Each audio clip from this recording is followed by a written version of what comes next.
Ya, selamat pagi, selamat siang, selamat sore, ataupun selamat malam adik-adik semua. Pada kesempatan hari ini saya akan menjelaskan tentang teknik radiografi panoramik. Sebagai perkenalan, kalian kalau ingin ketemu saya di radiologi ya. Setelah ini slide tidak pakai video supaya kalian tidak gagal fokus. Oke, kita mulai dari definisi. Definisi dari radiografi panoramik merupakan teknik ekstraoral yang mana pengambilan gambarnya itu, pengambilan radiografnya itu dengan menggunakan sumber sinar X maupun image reseptor yang ditempatkan di luar mulut. Untuk panoramik sendiri dapat dilakukan menggunakan teknik analog maupun digital. Dan ukuran image reseptornya minimal 20 x 25 cm atau 8 x 10 inci yang diberi label pada sisi kanan maupun sisi kiri sebagai penunjuk. Kemudian pada panoramik ini terdapat komponen radiographic grids yang digunakan untuk mengurangi radiasi hambur atau scatter radiation guna meningkatkan kontras dan resolusi. Dengan adanya radiographic grids ini yang berguna untuk mengurangi radiasi hambur itu sering disebutkan bahwa panoramik ini juga merupakan salah satu dari upaya proteksi radiasi karena dia akan mengurangi dosis paparan radiasi yang diberikan pada pasien pada area yang luas tapi dosisnya diminimalkan. Kemudian paparan radiografi harus diingat, harus tetap menggunakan indikasi medis, yaitu mengikuti prinsip proteksi radiasi justification. Berikut adalah perbedaan dari struktur penampang melintang dari film ekstraoral dan dibandingkan dengan yang intraoral. Pada intraoral ini strukturnya sangat simpel, hanya terdiri dari emulsi, additive layer, filmnya sendiri. Sementara untuk yang ekstraoral itu susunannya lebih kompleks karena dia juga mengandung screen film maupun intensifying screen yang berguna untuk mencegah paparannya itu tinggi. Jadi untuk menurunkan dosis radiasi pada pengambilan gambar ekstraoral. Oke, kita bahas lebih lanjut tentang intensifying screen. Di sini intensifying screen ini fungsinya adalah sebagai agen untuk mereduksi paparan radiasi yang diterima pasien dan sekaligus dia meningkatkan sensitivitas film karena dia akan memancarkan sinar tampak yang mengenai screen film kemudian membalikkannya atau memantulkan ulang. Dengan demikian dosis yang digunakan bisa direduksi karena adanya pantulan tadi. Oke, ini adalah gambaran dari radiografi panoramik. Di sini atau kita sebut juga pantomografi. Jadi ada juga yang menyebut OPG. Nah, di sini banyak struktur anatomi yang tampak dari cavum orbita. Kemudian di sini ada TMJ, kanan dan kiri akan tampak semua. Kemudian vertebra cervicalis di sini, sinus maxillaris dan seluruh tulang maksila dan mandibula. Ini akan tampak semua dalam panoramik. Sehingga dengan dosis paparan yang harusnya sangat tinggi karena harus menampilkan bagian objek yang luas, tapi adanya intensifying screen ini dapat mereduksi dosisnya supaya tidak terlalu tinggi, sementara hasil gambar radiografnya bisa tetap memenuhi kualitas yang kita harapkan. Ya, definisi lain dari OPG yaitu teknik radiografi yang menghasilkan gambaran menyeluruh dari struktur fasial meliputi rahang atas dan rahang bawah beserta jaringan pendukungnya. Nah, teknik ini sering digunakan sebagai evaluasi awal sebelum kita menentukan teknik radiografi lain yang lebih terfokus atau yang lebih detail. Indikasi dari panoramik ini adalah untuk melakukan evaluasi menyeluruh dari gigi.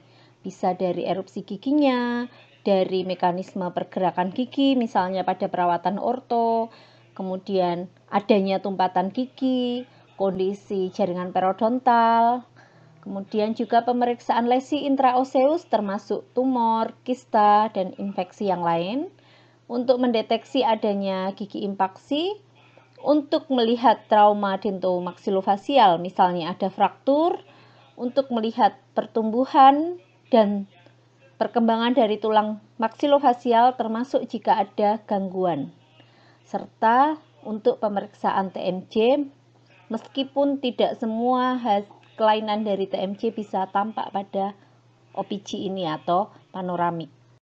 Keuntungan dengan menggunakan panoramik, kita akan mendapatkan gambaran yang menyeluruh dari rahang atas dan rahang bawah dalam satu gambar, dalam satu radiograf. Nah, paparan radiasinya ini kalau dibandingkan dengan teknik intraoral yang full mode series atau satu persatu gigi, ini akan jauh lebih rendah dibandingkan teknik intraoral yang full mode series tadi. Kemudian panoramik juga dapat digunakan pada pasien yang tidak dapat dilakukan pemeriksaan radiografi dengan teknik intraoral. Misalnya pada pasien yang sulit untuk membuka mulut, pada anak-anak yang tidak kooperatif untuk dilakukan intraoral, ataupun dia tidak mau memfiksasi film intraoral, itu bisa dilakukan OPG atau panoramik.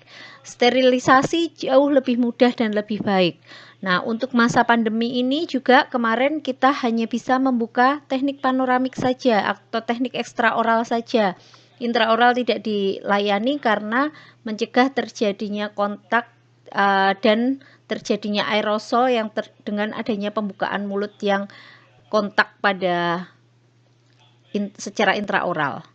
Kemudian kembali adanya intensifying screen, dosis paparan menjadi tidak begitu besar, tapi tetap mampu mencitrakan objek yang luas ini tadi. Selain adanya kelebihan, tentu ada kekurangan pada setiap teknik. Tidak ada teknik yang sempurna untuk semua teknik yang ada di radiologi. Jadi satu dengan yang lain itu diharapkan bisa saling menutupi kekurangannya. Apa sih kekurangan dari teknik radiografi panoramik? Karena resolusinya yang rendah, sehingga tidak dapat menggambarkan anatomi secara detail dibandingkan teknik intraoral. Kemudian tidak dapat juga untuk mendeteksi lesi karies yang masih kecil. Tidak dapat melihat dengan detail struktur marginal, jaringan periodontal maupun lesi perapikal. Nah, permukaan proksimal premolar sering mengalami overlapping. Kemudian gigi anterior mengalami superimposisi dengan vertebra cervicalis dan posisi pasien itu sangat menentukan adanya distorsi. Kekurangan-kekurangan ini terjadi karena apa? Karena objek yang 3 dimensi ini melengkung seperti kepala itu bulat, harus dicitrakan menjadi objek secara 2 dimensi yang datar, sehingga banyak struktur yang overlapping. Ini adalah salah satu kekurangan dari, bukan hanya salah satu ya, ini adalah kekurangan yang paling dominan dari OPG. Nah, ini adalah prinsip pembentukan gambarannya. Untuk yang A, ini skema, tadi dikatakan ekstraoral, kenapa? Karena ini image reseptornya, kemudian yang ini sumber sinar X-nya, dia berada seluruhnya di luar mulut. Kemudian gambarannya ini yang melengkung, ini harus tercitrakan dalam 2 dimensi dalam gambaran yang datar. Untuk sumber sinar X dengan image reseptor, ini akan bergerak melingkari dari objek yang akan dipapar. Nah, ini arah pergerakan sumber sinar X-nya. Dari yang sumber sinar X A, ini dari titik A, B, C, titik D, E, F, dengan pergerakan filmnya, ini pergerakan film atau image reseptor, dan ini pergerakan dari sinar X-nya. Yang titik D ini akan superimpose dengan C dan O. Kemudian titik E, oke, dari F saja. Dari F ini, titik F ini akan menjadi superimpose dengan O maupun dengan A. O ini adalah pusatnya atau titik pusat dari sumber sinar. Sumber dari objek ya, objek yang dituju. Nah, di sini dia akan bergerak memutar ke belakang, yang mana dari F menjadi E menjadi D. Sementara objek yang di sini A, B, C. Semuanya akan mengalami superimposisi. Oke, di sini posisi pasien. Posisi pasien itu hanya diam saja.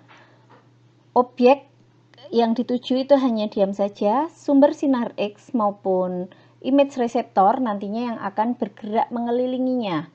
Jadi di sini ini objeknya, kemudian dia akan difiksasi dengan menggunakan bite tap. Di sini dia menggigit supaya dia terfiksasi diam. Kemudian di sini ini adalah sumber sinar X-nya, dan ini di sini adalah image reseptornya. Oke, pasien bisa berdiri maupun duduk. Ketika pasien duduk, posisi dari sumber sinar ini akan dinaikkan ataupun diturunkan sesuai dengan posisi pasiennya. Jadi ini akan diposisikan tepat pada setinggi pasien. Nah, apa saja instruksi pada pasien? Pasien harus melepaskan seluruh aksesoris di area kepala dan mulut yang berasal dari metal atau logam, misalnya anting, kacamata, peniti, jarum. Karena apa? Karena itu nanti akan muncul sebagai benda asing yang menyebabkan terjadinya gambaran ghost image yang akan mengganggu dari hasil radiograf yang dihasilkan. Kemudian pasien juga diminta bernafas melalui hidung, tidak boleh melalui mulut dan tidak boleh menahan nafas. Mengapa? Karena ketika pasien itu menahan nafas, akan terbentuk rongga udara yang terjebak di dalam mulut, sehingga gambarannya nanti akan ada area radiolucent yang superimpose dengan gigi gerigi, terutama pada rahang atas. Kemudian lidah harus diletakkan pada palatum dengan posisi seperti menelan ludah. Jadi kalau kalian praktikum, kemudian kalian meminta pasien untuk meletakkan lidah hanya pada palatum, pasien akan cenderung hanya menjilat menjilat palatumnya. Sehingga justru akan terbentuk gambaran dorsum lidah yang superimposisi dengan gigi gerigi dan ramus mandibula, sehingga nanti akan mengganggu dalam interpretasi. Sehingga kalian nanti harus menjelaskannya, lidah diletakkan pada palatum dengan posisi seperti menelan ludah. Kemudian kalian juga wajib menjelaskan pergerakan dari mesin sinar X tadi, terutama pada pasien anak-anak. Karena pada pasien anak-anak yang suka kepo, itu nanti mereka melihat sumber sinar X-nya bergerak, bisa malah dia takut, ataupun dia malah melihat dan mengikuti pergerakan dari sumber sinar X-nya tadi, sehingga gambaran dari radiografnya akan kabur. Kemudian kita juga akan meminta posisi gigi pasien itu edge to edge dengan cara menggigit bite tap. Jadi ada gigitan di depan itu nanti yang sudah ada gridnya, sudah ada cekungannya untuk menempatkan gigi anterior rahang atas dan rahang bawah. Tujuannya untuk apa? Supaya gigi geriginya antara rahang atas dan rahang bawah itu tidak superimpose. Kemudian dagu diletakkan pada chin rest dan posisi duduknya harus tegak. Tidak boleh bergerak selama proses paparan. Oke, ini distorsi gambarnya. focal true. Jadi yang namanya focal true ini area imajiner. Di sini ada garis yang warnanya oranye, itu adalah focal true. Kurva 3 dimensi dengan yang merupakan area penempatan objek. Ini nanti kurva itu imajiner ya. Sehingga kalau tidak pas pada kurva 3 dimensi ini atau pada focal true ini akan menyebabkan terjadinya distorsi gambar. Nah, ini skemanya. Ini yang namanya BTAP tadi kita harus tempatkan insisal dari anterior, gigi anterior rahang bawah dan rahang atas tepat pada cekungan ini. Tujuannya supaya tidak superimpose dan untuk supaya tepat pada focal true-nya. Nah, ini ilustrasinya ada cincin di sini. Ketika focal true ini objek ini tepat pada focal true, penampakannya akan seperti ini. Jadi menggambarkan gambaran yang tepat. Namun ketika objeknya terlalu ke belakang atau di luar focal true atau terlalu jauh dari focal true, justru akan mengalami perbesaran secara horizontal dari hasil radiografnya. Sehingga nanti mandibulanya akan tampak melebar. Kemudian jika berada terlalu dekat dengan focal true atau terlalu maju dari focal true, itu nanti akan mengalami pengecilan secara vertikal. Sehingga nanti mandibulanya itu akan tampak menyempit. Jarak antara TMJ kanan dan kiri akan menyempit juga.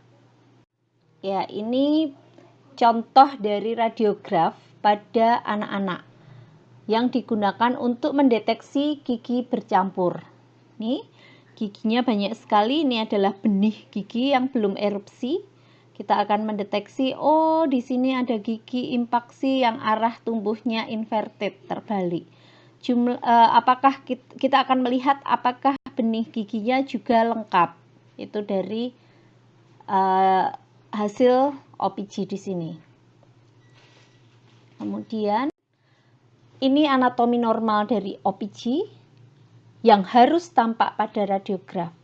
Jadi ini gambaran yang 3 dimensi tadi melengkung, struktur fasialnya melengkung, kemudian harus dicitrakan menjadi objek 2 dimensi dengan gambaran datar.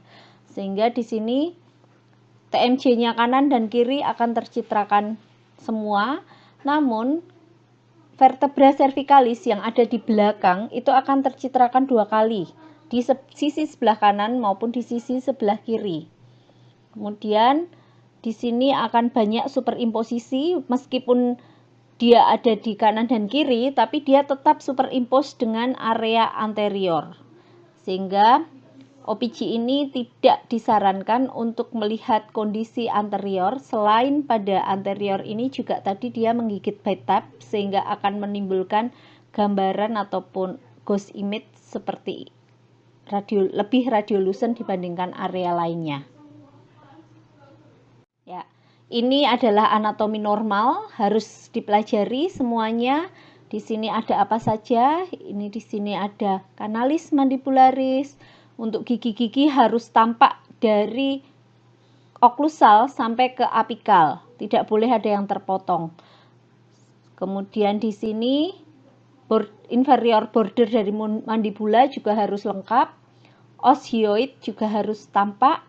Vertebra cervicalis tampak. Cavum orbita juga tampak. Sinus maxillaris harus tampak. Ya, ini adalah perbandingan dari citra panoramik terhadap objek nyata.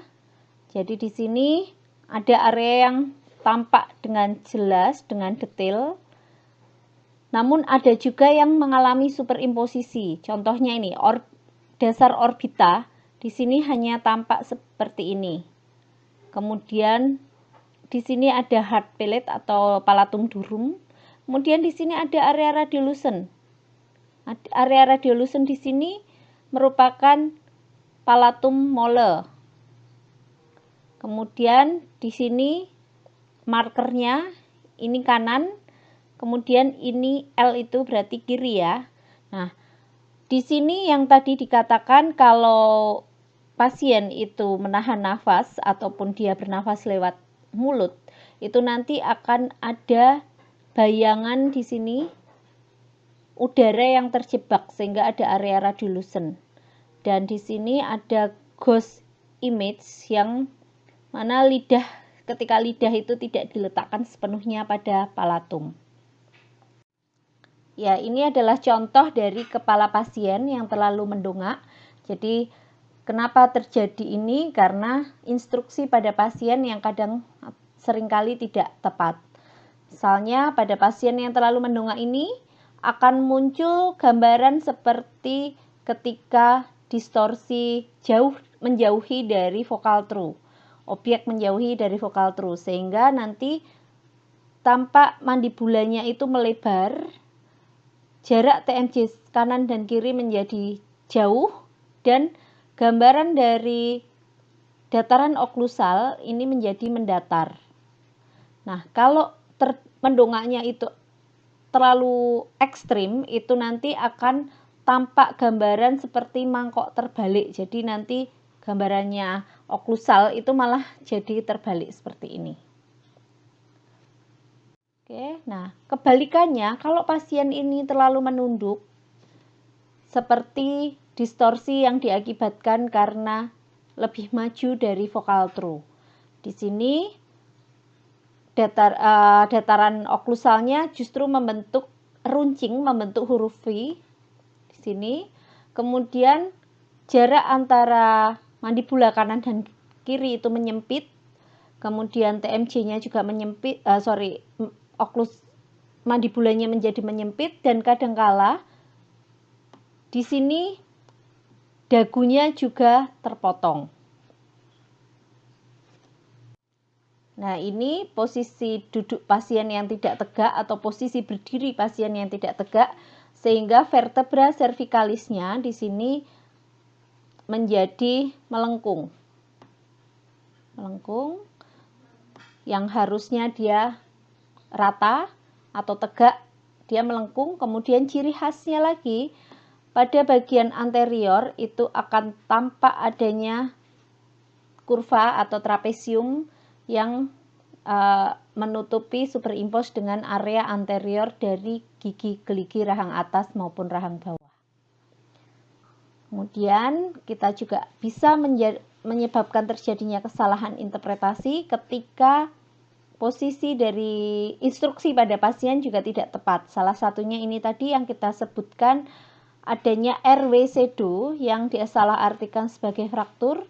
Kenapa? Karena pasien bernafas lewat hidung atau menahan nafas dan lidah tidak berada di palatum, sehingga di sini ada RW-SEDO. Di sini ada area radiolucent superimpos dengan bagian apikal gigi-gigi anterior rahang atas. Kemudian lidah yang tidak ditempatkan pada palatum yang benar, ini akan muncul garis seperti ini, radiolucent, yang seringkali salah interpretasikan sebagai fraktur. Kemudian kesalahan pada penempatan sagittal plane ini juga akan menyebabkan hasil radiograf yang salah atau kurang tepat, sehingga ini tampak kanan dan kiri ini asimetri. Nah, ini seringkali dikiranya terjadi hipoplasi TMJ kiri atau hiperplasi TMJ kanan, padahal sebenarnya penempatan sagittal plane-nya miring, sehingga kanannya atau yang mendekati vokal true dia akan nampak mengecil, yang menjauhi dari vokal true akan tampak membesar. Ini adalah contoh pengambilan radiograf panoramik pada pasien. Jadi pasien bisa diminta untuk duduk maupun berdiri, kemudian memposisikan dagunya pada area chinres, yang namanya chinres ini adalah chinres. Kemudian pasien diminta untuk menggigit. Bitep. Di sini ada cekungan di dalam sini untuk menempatkan insisal rahang atas dan rahang bawah, sehingga nanti terjadi posisi edge to edge, dan pasien diminta untuk tegak berdirinya ataupun duduknya, lidahnya ditaruh di palatum seperti posisi menelan ludah, kemudian tidak boleh bernafas lewat mulut, harus bernafas lewat hidung dan tetap bernafas, tidak boleh menahan nafas. Pasien diminta untuk tetap berdiri tegak ataupun duduk tegak, tidak bergerak sekitar 10 sampai 14 detik. Kemudian ini di sini kita bisa mengatur posisi pasien menggunakan sensor cahaya ini untuk